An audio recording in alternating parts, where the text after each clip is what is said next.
Hey everybody, I'm Sarah. I'm the founder and CEO of District Bliss, and I am so excited to be chatting with you today.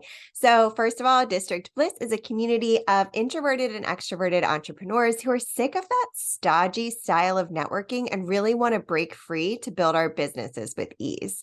Together, we move from feeling isolated and overworked into highly supported, referral-generating business owners who collaborate and build deep, meaningful connections that continue to deliver time and time again. So I'm here today to tell you a little bit about why our networking socials are different.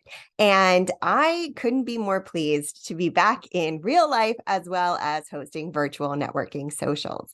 At District Bliss, we believe that networking should feel real and foster real relationships.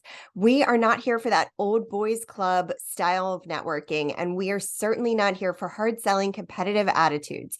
Our networking socials are welcoming. They're a safe space where you can build real connections with business owners.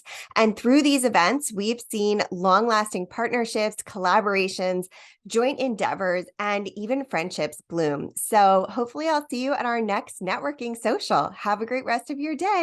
See you soon.